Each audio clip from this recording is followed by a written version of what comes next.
بسم اللہ الرحمن الرحیم۔ السلام علیکم students, how are you? Hope so all of you are fine.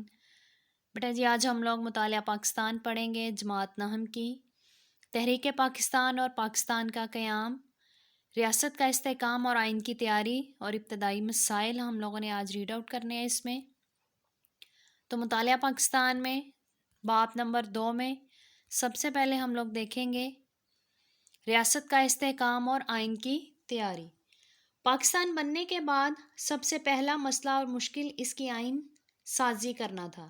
ہمارے ملک کو چلانے کے لیے اس وقت کوئی بھی آئین موجود نہیں تھا، اس لیے 1935 کے آئین میں کچھ تبدیلیاں کرنے کے بعد اس کو ملک میں لاگو کروا دیا گیا اور اس کے تحت وفاقی نظام رائج کیا گیا۔ نیکسٹ بیٹا جس میں ہے ابتدائی مسائل کہ پاکستان بننے کے بعد پاکستان کے رہنے والوں کو اور پاکستانیوں کو کس طرح سے اور کن کن مسائل کا سامنا کرنا پڑا۔ سب سے پہلے ہے ریڈ کلف ایوارڈ۔ ہم نے پیچھے بھی بیٹا جی اس کے بارے میں پڑھا ہے کہ سرحدوں کے تعین کے لیے برِ صغیر میں ایک حد بندی کمیشن بنایا گیا تھا، جس میں جو ہے وہ سرحدوں کی تقسیم کرنا تھی، لیکن ریڈ کلف نے اس سلسلے میں مسلمانوں کے ساتھ زیادتی کی اور ایسے بہت سے علاقے جن میں مسلم اکثریت تھی ان کو ہندوستان میں شامل کر دیا۔ اسی وقت ہی کشمیر کا مسئلہ بھی پیدا ہوا، کیونکہ کشمیر کو بھی زبردستی ہندوستان میں شامل کیا گیا اور یہ وہ مسئلہ ہے جو آج تک حل نہیں ہو سکا اور دونوں ممالک کے درمیان تلخی کی وجہ بنا ہوا ہے، اور آج تک یہ مسئلہ جو ہے وہ اپنے وہ حل کی تلاش میں ہے، لیکن اس میں بھارت جو ہے وہ کبھی بھی وہ جو ہے وہ سنجیدہ نظر نہیں آتا، اس وجہ سے یہ مسئلہ آج تک حل نہیں ہو سکا۔ نیکسٹ بیٹا جی اس میں ہے مہاجرین کی آباد کاری۔ آزادی کے بعد بہت سے ایسے علاقے جن میں مسلم اکثریت تھی ہندوستان میں تھے۔ ہندوستان میں مسلم اکثریت ان علاقوں میں موجود تھی، لیکن ان کو بھی وہاں پر بہت زیادہ تنگ کیا گیا اور ان علاقوں کو جلا دیا گیا۔ پھر لاکھوں مسلمانوں کو پاکستان آنا پڑا، جس کی وجہ سے جو ہے یہاں پر رہائش کا بہت بڑا مسئلہ پیدا ہو گیا۔ یہ بحال لاکھوں لوگ بہت سی مشکلات برداشت کرنے کے بعد پاکستان آئے تھے، ان میں سے بہت زیادہ لوگ جو ہیں وہ زخمی اور بیمار بھی تھے، جن کو پھر مہاجر کیمپوں میں رکھا گیا تھا۔ مہاجر کیمپوں میں مناسب جو ہے وہ سہولتیں میسر نہ ہونے کی وجہ سے وہاں پر ہیضے کی وبا پھوٹ پڑی تھی۔ علاج معالجہ کی ناکافی سہولتوں کی وجہ سے بہت سارے لوگ جو تھے اس وقت اللہ کو پیارے ہو گئے۔ اگرچہ یہ نئی مملکت کے لیے ایک بہت بڑی آزمائش تھی، لیکن تمام مسلمانوں نے دل کھول کر اپنے مہاجرین بھائیوں کی مدد کی۔ آخر کار یہ مشکل وقت بھی گزر گیا۔ نیکسٹ بیٹا جی اس میں ہے انتظامی مشکلات۔ قیام پاکستان کے وقت کراچی کو پاکستان کا دارالحکومت بنایا گیا۔ تقسیم کے وقت سول سروسز کے کل 81 مسلمان افسر جو تھے پاکستان کے حصے میں آئے تھے، جن میں سے زیادہ تر جو ہیں وہ ان کو اعلیٰ عہدوں کا کوئی بھی تجربہ نہیں تھا، کیونکہ برصغیر کی تقسیم سے پہلے مسلمانوں کو اعلیٰ عہدوں پر فائز نہیں کیا جاتا تھا، اس لیے جتنے بھی افسران پاکستان کے حصے میں آئے تھے ان کو اس قسم کا کوئی بھی تجربہ نہیں تھا۔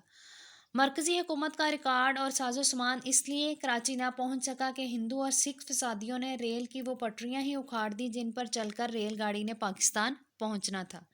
اس کے علاوہ بھارتی فضائی کمپنیوں نے مسلمانوں کو جہاز کرائے پر دینے سے انکار کر دیا، جو کہ سرکاری ملازمین کو پاکستان لے کر آ رہے تھے۔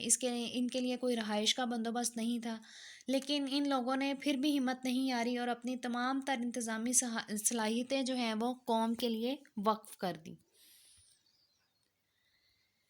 نیکسٹ ہے نمبر 4 پہ معاشی مشکلات۔ قیام پاکستان کے وقت پاکستان کو بہت سارے مسائل کا سامنا تھا، ان میں معاشی مشکلات بھی تھیں۔ آزادی کے وقت پاکستان کے حصے میں جتنے بھی وہ علاقے آئے تھے وہ سارے کے سارے پسماندہ تھے۔ انگریزوں اور ہندوؤں نے جان بوجھ کر مسلم آبادی والے تمام تر علاقوں کو پسماندہ رکھا، کیونکہ انگریز اور ہندو دونوں ہی مسلمانوں کے خلاف تھے، تو ایسے علاقے جہاں پر مسلم اکثریت تھی تو ان کو پہلے سے ہی کسی قسم کی ترقی کی طرف نہیں لایا جاتا تھا، بلکہ انہیں ہمیشہ پسماندہ ہی رکھا گیا، اور تقسیم کے وقت بھی مسلمانوں کے حصے میں وہی علاقے آئے جو کہ معاشی طور پر پسماندگی کا شکار تھے۔ اس کا اندازہ آپ لوگ اس یہاں سے بھی لگا سکتے ہیں کہ دنیا کی 75% جو ہے پٹسن مشرقی بنگال میں پیدا ہوتی ہے، مگر پٹسن کے سارے کارخانے مغربی بنگال میں تھے اور اس پر مکمل کنٹرول جو تھا وہ ہندوؤں کا تھا۔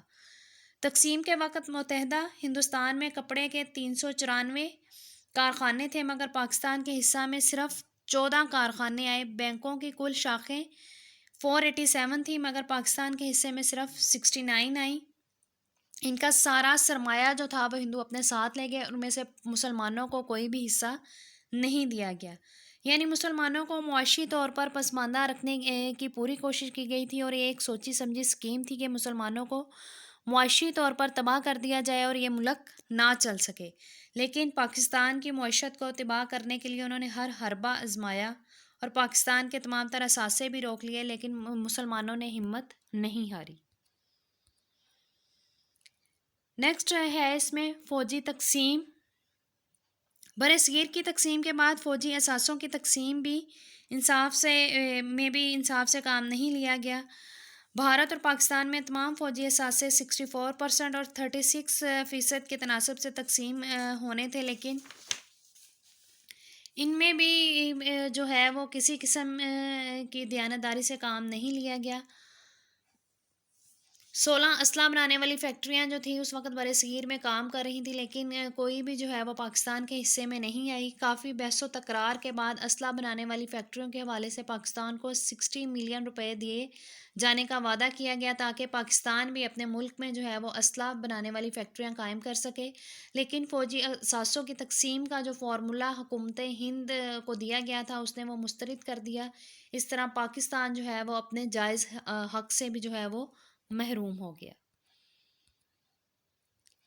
نیکسٹ بٹ ہے جس میں زرعی مشکلات ہیں۔ پاکستان بنیادی طور پر ایک زرعی ملک ہے جہاں نہری آبپاشی کے بغیر زراعت ممکن نہیں ہے، لیکن جب تقسیم کی گئی دونوں ممالک کے درمیان تو دریاؤں اور نہروں کے تمام تر جو ہیڈ ورکس تھے جہاں سے پانی کو روکا یا چھوڑا جا سکتا ہے وہ سارے کے سارے بھارت کو دے دیے گئے، جس کے نتیجے میں ہماری نہروں کا کنٹرول بھی بھارت کے پاس چلا گیا، جس کا اس نے ناجائز فائدہ اٹھایا، اور جب ہمیں پانی کی ضرورت ہوتی تھی تو وہ جان بوجھ کر پیچھے سے پانی روک دیتا تھا تاکہ زرعی طور پر مسلمانوں کو پسماندہ کیا جا سکے۔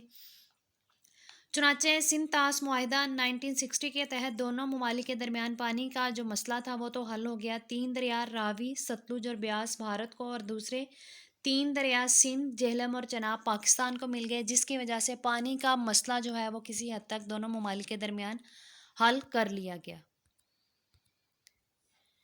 نیکسٹ بٹ ہے جس میں سیاسی مشکلات۔ قیام پاکستان کے وقت پاکستان کو جن مسائل کا سامنا تھا ان میں سیاسی مشکلات بھی شامل تھیں۔ آزادی کے وقت کئی آزاد شاہی ریاستیں جو ہیں انہوں نے پاکستان کے ساتھ الحاق کیا، جن میں سوات، جوناگڑھ وغیرہ شامل تھے۔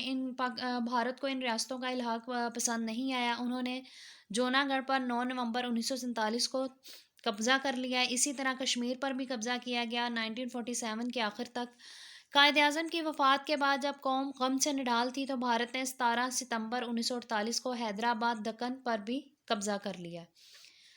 کشمیری عوام جو تھے وہ پاکستان کے ساتھ الحاق کرنا چاہتے تھے۔ ان کی تحریک آزادی نے مزید زور پکڑا تو آزاد کشمیر جو ہے اس کا علاقہ پاکستان میں شامل ہو گیا۔ بیٹا جی یہ تو وہ مشکلات تھیں جو پاکستانیوں کو پاکستان حاصل کرنے کے بعد فیس کرنی پڑی، لیکن انہوں نے پھر بھی ہمت سے کام لیا اور تمام تر مشکلات کا سامنا کیا۔ اس کو آپ نے اچھے طریقے سے یاد کرنا ہے۔ اپنا خیال رکھیے گا۔ شکریہ۔ Stay home, save lives. اللہ حافظ۔